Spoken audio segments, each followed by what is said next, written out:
കേരളക്കരയുടെ ഇസ്ലാമിക ചരിത്രം തിരുത്തിക്കുറിച്ച ആ ദിനം. അതെ, 1926 ജൂൺ 26. ഇന്ന് സമസ്ത കേരള ജംഇയ്യത്തുൽ ഉലമയുടെ സ്ഥാപക ദിനം. നൂറ്റാണ്ടിൻ്റെ നിറവിലെത്തി നിൽക്കുന്ന ആ മഹാപ്രസ്ഥാനത്തിൻ്റെ ചരിത്രം വെറും വാക്കുകളിൽ വരച്ചിടാനാകുന്നതല്ല. അലവി, വരക്കൽ മുല്ലക്കോയ തങ്ങൾ, പാങ്ങിൽ അഹമ്മദ് കുട്ടി മുസ്ലിയാർ തുടങ്ങിയ നിഷ്കളങ്കരും നിസ്വാർത്ഥരുമായ പണ്ഡിത ജ്യോതിസുകൾ കോഴിക്കോട് ടൗൺ ഹാളിൽ വെച്ച് ഈ കൂട്ടായ്മക്ക് വിത്തുപാകുമ്പോൾ അതൊരു വിപ്ലവത്തിന് തുടക്കമായിരുന്നു. അധിനിവേശ പോരാട്ടങ്ങൾക്കും ആചാര വൈകൃതങ്ങൾക്കും ആദർശ വ്യതിയാനങ്ങൾക്കുമെതിരെ അഹ്ലുസുന്നത്തിൻ്റെ ആദർശകോട്ടയായി സമസ്ത നിലകൊണ്ടു. 1951 രൂപീകരിച്ച സമസ്ത കേരള ഇസ്ലാം മത വിദ്യാഭ്യാസ ബോർഡ് കേരള മുസ്ലിം ചരിത്രത്തിലെ ടേണിംഗ് പോയിന്റായി മാറി.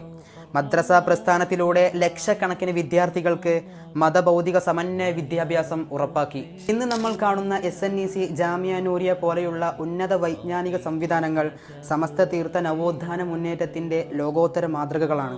SYS, SKSF തുടങ്ങിയ കരുത്തുറ്റ വിദ്യാർത്ഥി യുവജന പ്രസ്ഥാനങ്ങളിലൂടെ സമൂഹത്തെ സദാചാര ബോധമുള്ളവരാക്കി മാറ്റി. വിശ്വാസ സംരക്ഷണത്തിൻ്റെ, വിജ്ഞാന വിപ്ലവത്തിൻ്റെ, സാമുദായിക സമുദ്ധാരണയുടെ 100 വർഷങ്ങൾ സമസ്തയുടെ തണലിൽ അഭിമാനത്തോടെ.